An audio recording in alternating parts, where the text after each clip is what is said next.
I like that. One thing that I wanted to ask you actually, which is something that I saw in an interview, and it kind of blew me away, but it is possible. You got your first deal, your first serviced accommodation deal, and the total money in was about sort of £3,500–4,000. Talk us through your first deal, because I know you got a bit of a taste for serviced accommodation when you said you were flying to Dubai and you were staying over. So you got a sort of feel for it, a lot of traveling, you got a feel for it. So tell me how you got into serviced accommodation and talk to me about that first deal that you got under your belt. So essentially, my answer to that is, for everyone that's listening and your listeners, is passion and customer service. Having a passion for customer service, essentially. So I always, as I grew up, I was like, I want to give the best service, I want to have the best product, and I want to have the best clients, right? That's how I got into service accommodation. That could apply to other industries, but essentially that's how it was. So people out there who want to do service accommodation need to have passion for these basic principles. If you haven't got that, you may struggle unless you can create that passion as you go along, right? So that was my first main step, and everyone has to have this step. It's my personal belief that people should have that step, which has got me to this where I am, right? Second, getting that deal is being persistent about it, going after, calling landlords, calling estate agents, looking for deals. It's being persistent about it and getting such a good deal at such a good rate at the first one. It's just after rejection, and going after my target, what I had. So essentially that is how I've done it, having the passion, having rejections, finding the right landlords and estate agents, and having a clear goal and a clear objective of what I want and when I need it. Yeah, no, I love that. You do have to, regardless of whatever you do in your life, probably even in your corporate job, there has to be some level of passion to it. Otherwise, before you know it, you'll just turn into a bit of a zombie. So tell us a little bit about your first deal. Why serviced accommodation was that route? Obviously, I know you said you've got a big passion for it. So essentially, first deal is your hardest deal. I had loads of rejection. I had 2.5 months of rejection since I actually started putting effort into going and looking for these property deals through different platforms.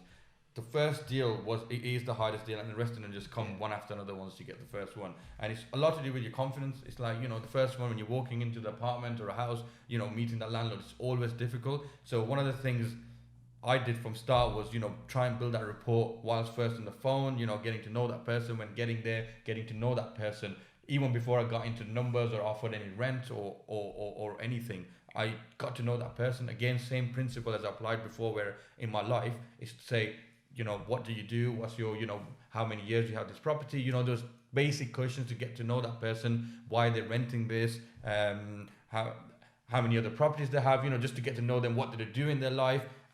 These are the first steps I did before I even got to what numbers, what I need to offer him, and if I like the property or not.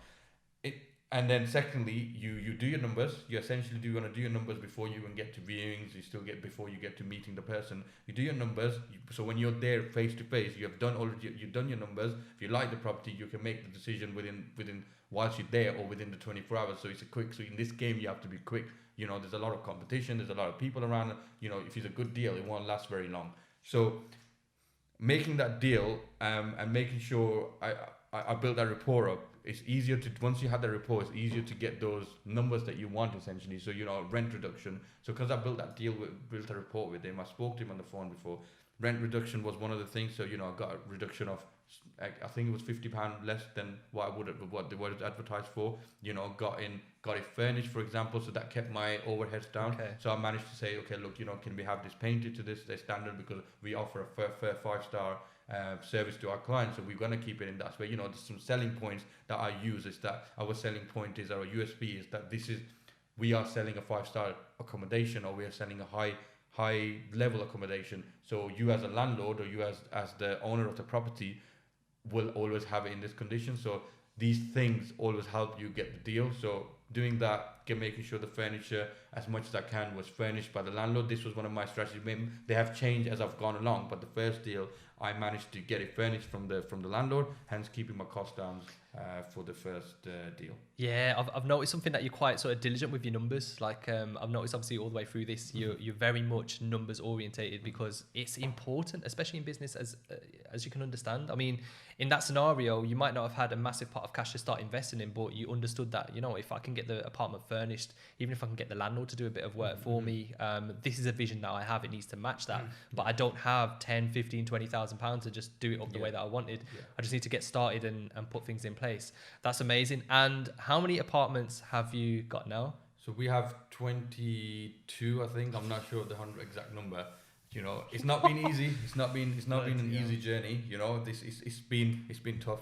Like, I like people to know it's been tough, but very rewarding and very much fun at the same time. You know, if you're not having fun, there is no point having 50 apartments or 100 apartments. You know, it is about numbers, but it's not about numbers if you're not having fun, right? So after the first deal, they came like buses. You know, you might have heard that. Literally, I went after another deal again. Relationships, building those relationships with the same landlords. One of the key things that I did to get to this number was knowing one landlord and knowing his friends who are landlords.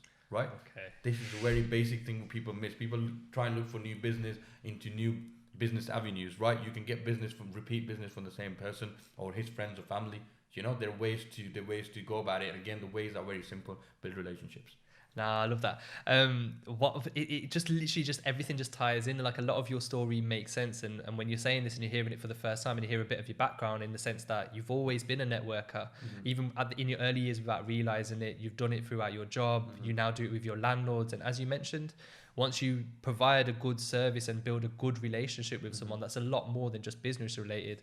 They will 100% recommend you to their friends, family, and then that just helps you scale up. But to scale up, by the way, from 0 to 22 apartments in the space of a year, 12 months? How is that? Like, how did you feel? Because for a lot of people, including myself, that would be incredibly overwhelming. I mean, there's with the rent-to-rent model as well, you've got to understand that rent is fixed for the duration of the time, and regardless of whether you have a void or not, whether you have people in there or not, you're still paying that rent. And then to multiply that up by 22 apartments is phenomenal, man. But how did you find the process from your first apartment, and then how did you find it scaling up all the way up to 22? Was there anything you found difficult or struggled with? Of course. So scaling up is always difficult in any business. You know, having for example, 1 to 5 apartments, it's difficult, but it's not as difficult having 15 to 5 to 20 apartments. You know, it's just you're doubling the workload, you're doubling the cost, you're doubling. Yes, you could be doubling the profit, but you know the time, you're doubling the time. So all of these that come there, there's your challenges are just doubled essentially. So what you need to have systems and processes to make sure those challenges that you're going to create for yourself to get that extra profit or the double the profit, you want to have processes and systems. So yes, to answer your question, it was very difficult. Very challenging rather, but the rewards were there. The rewards were there because I put the systems and the processes in, which are still improving. Remember, you can put systems and processes in, but you want to continuously improve yourself and continuously improve your business to keep thriving for the best result, or in a monetary term, or in just a business structure way. So essentially, the biggest challenge was scaling. Scaling was the biggest challenge from having the right processes, having your suppliers to meet your demand. Sometimes, you know, you can have your cleaning and housekeeping company, which they could do 5 apartments or 5 houses. It's when you have 21 checkouts or 22 checkouts on a Sunday. They were used to doing 5 or 4, you know, within a year. Then that means they need to up their manpower. They need to up their systems. You know, there's a lot of things people need to think about. So it's not for everyone, but everyone can do it. You know, if you, it's not rocket science. You know, I didn't do a degree in this. I didn't do a course in this or anything like that. You know, you can learn this through other people, through your social network, or through coaches or mentors. You can learn this. Scaling the right way is possible by having the right system, the right processes in place. Just to go back.